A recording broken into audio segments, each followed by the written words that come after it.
Hey, and welcome to this episode of Heroes Explained. We're gonna be breaking it up into like a couple of parts. So I am Bubs. If you already know my voice, then it's obvious. Um, Jammers and Mr. Wolf won't be with me today. Well, for this video, maybe it'll record a video today. Um, yeah, so I'm gonna be going solo, explaining my kingdom, its backstory and history and whatever. I'm not gonna go too far into it. I'm just gonna set up till it gets to the good parts and whatever, and just pretty much skim through it. Okay, so I'm just gonna dive straight into it. So in the kingdom, back in whatever, really far back, I don't really have a time era. I was I'm still making stuff up and whatever as we go along and stuff because you can't just have everything perfect. It's just gonna be whatever. If you make up a superhero or a kingdom or a village, whatever, you start with the basics and then you slowly build up. So what I have so far, it may change later down the road in the future and whatever. And because of this whole convenient time loop thing, I can just do it whenever I want. But so far,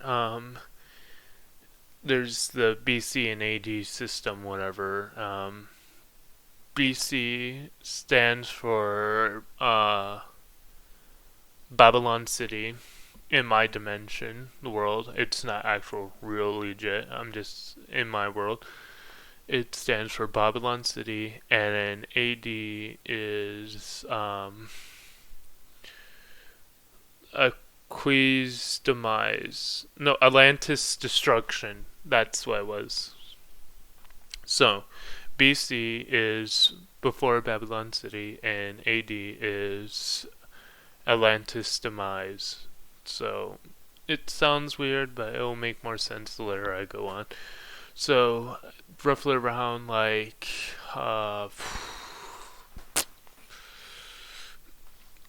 15 BC. So it goes up and not down, whatever. So it only goes up till roughly around 1520 BC in my dimension. I don't know the actual whole logic of it right now in my mind and stuff.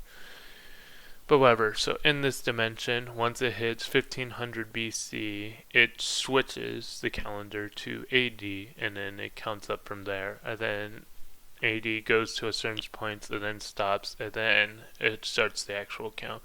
It's going to get a little confusing, maybe. I don't know. Hopefully you guys will understand. But yeah, so in the year 1 BC is when the city of Babel was first created. It was the major city. It was the most well known. A majority of people were there. The only city that rivaled Babel was Atlantis and one other kingdom are off in the corner. So where the city of Babel is mostly built around Europe. It's like located in a majority of Europe. That's where Babel is. And the kingdom of... I don't remember. I don't think I gave it a name. And I still haven't thought of a name. I'm just gonna make one up and hopefully I'll remember. The kingdom of...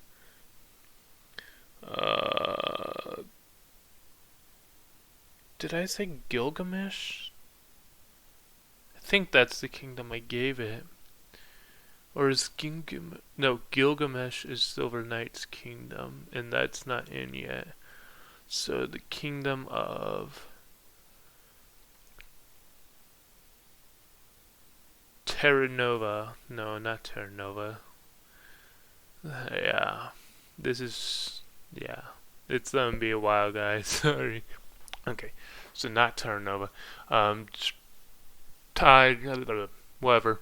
I could just say China. I could just make it simple and easy and say Thailand or China or Trio. Just Kingdom of Trio. I'm just gonna go with that.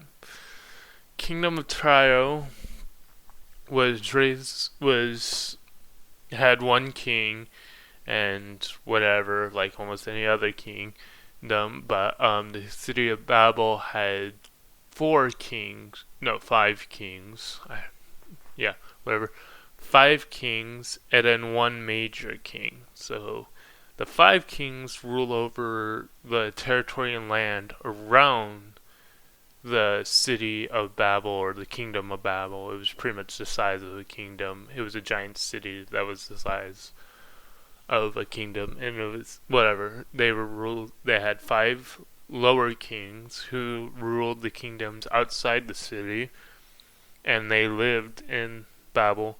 And then there's the one king that was like pretty much the president, whatever, during that time. The best way to explain it, who's actually head over Babel itself.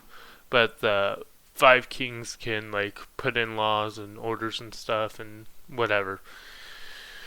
So anyways, there's the kingdom of Babel, king of Trion, and Atlantis, and then far up north, pretty much where Russia is. No, not Russia. I mean the Alps. Whatever. In the Alps, there's a small kind of. It's not really a kingdom. It's more of like um, a temple, whatever area, village.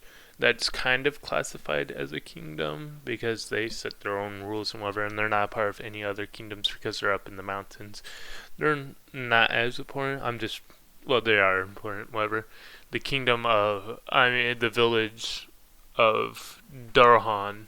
I'm just saying go with Durhan because it sounds catchy, and it popped in my mind. So the village of Durhan, also known as the Temple of Durhan, in the mountains of Durhan. I'm just boom, simple, easy, whatever. Durhan will come in later, but right now I'm thinking about so the kingdom of Trion had the king, and the king wanted to rule forever, have all of his descendants be the strongest. So because he was too far away from the city of Babel, the kingdom of Babel, whatever, he wasn't even connected to that, and it would take like months, be like months journey or years, whatever, to get to the city of Babel. So they didn't really work that great connected. So he wanted to build a kind of a kingdom of Babel for the east side, because the west had it and not the east. So he wanted to build his empire up, and for that he needed protection. So he wanted his heirs to be really strong. One day, a cleric, whatever, wizard dude appeared before them, and appeared in the city of the empire of Trion at the castle gates, and asked to see the king because he wished to bestow the king with a great and mighty gift.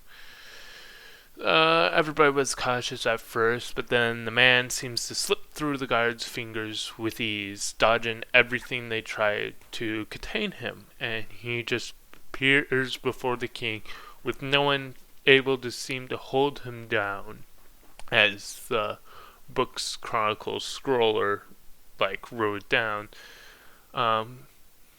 And this man just simply says, I wish to give a gift to your heirs and make them the most powerful and feared men in the entire world, and their generations will grip the world and have a hold on it forever and ever, and everyone from their bloodline will be as powerful as they are, if not more.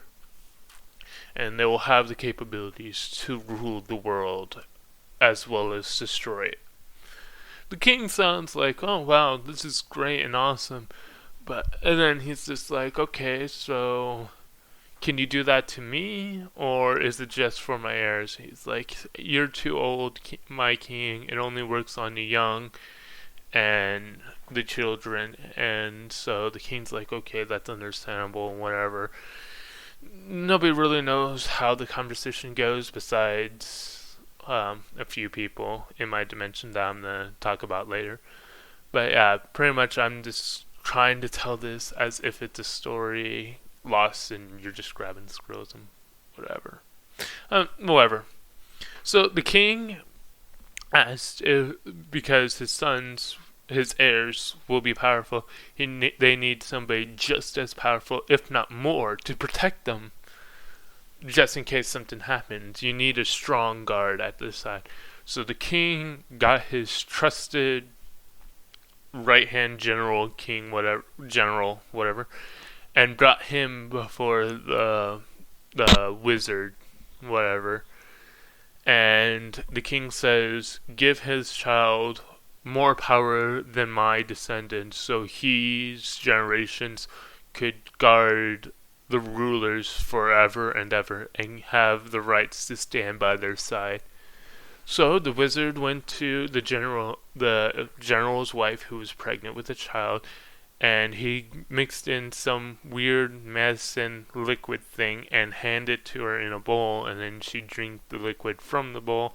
It was like a soupy, thick water substance that was clear and green. She drinks it, then months go by, and she gives birth to this child. Well, the king, during the time of whatever, the king's wife was also pregnant, so he gave her the substance, which wasn't of a darker green substance. It was like a lighter green liquid, and handed it to her, and she drank it and whatever. Both the women gave birth in in the year BC2, right? Because this is all happening in BC1. It takes like 8 months to make a kid. So yeah, in the year BC2, the women give birth, and out come the child.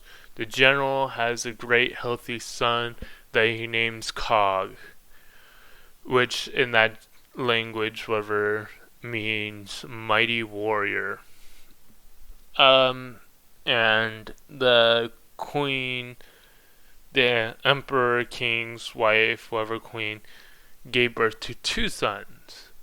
One, which came out first, was Anidad,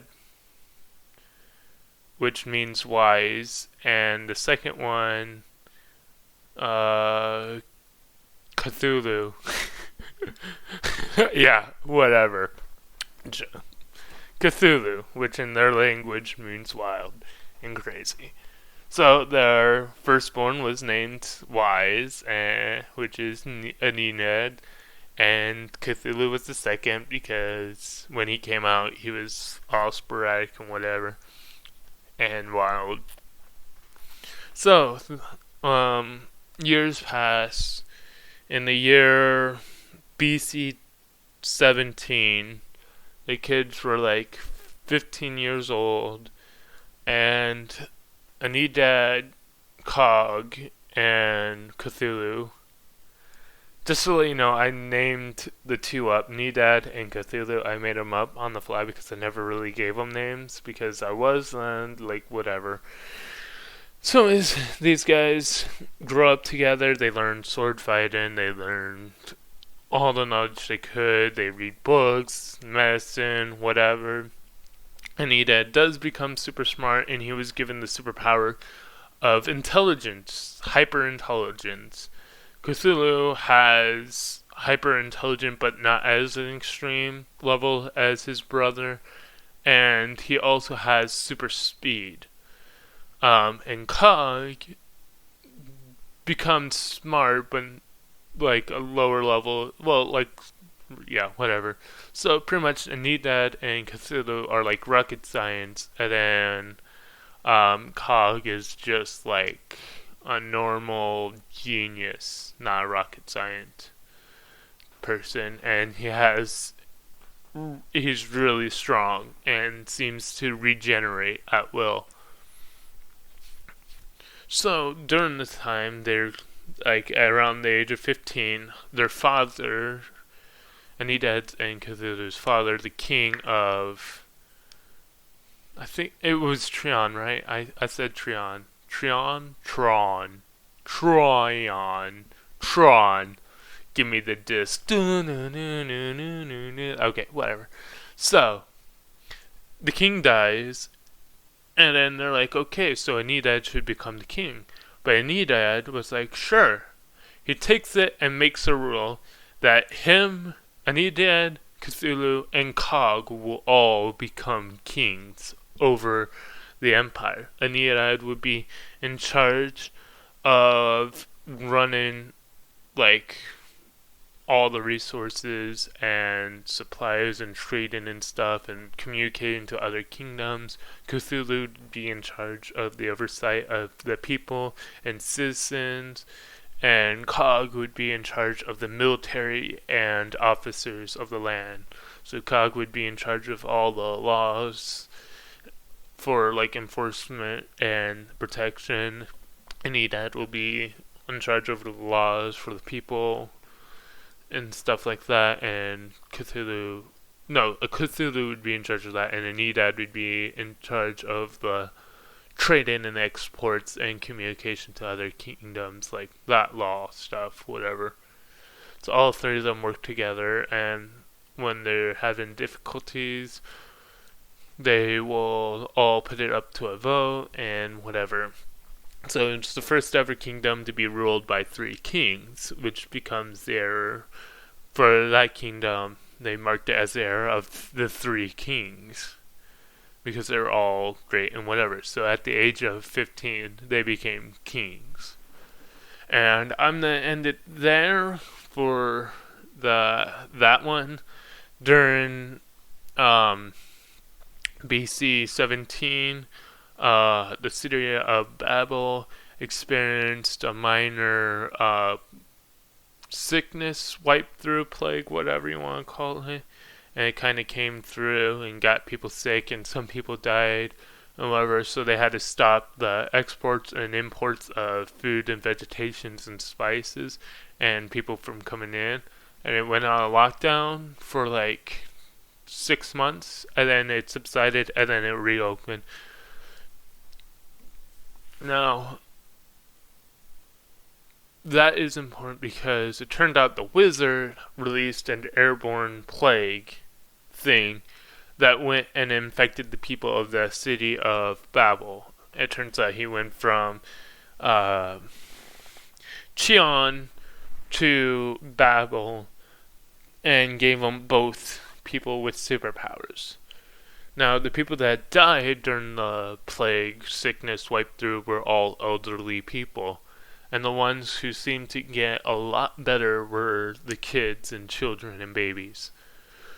The wizard, nobody really knows a whole lot about him in the past. There are some people from Czar's dimension and my dimension that know him. I'm just trying to keep things light and whatever. I kind of want to tell my story and just go through as if I'm reading the book to you guys. But yeah, this is getting really long, and I should probably stop. So yeah, and then yeah, that's all that happened for now in the year BC 17. I'll probably get back on and start in the year BC 100 maybe, or 1550. Yeah. And yeah, so I'll stop. So, Bubs out.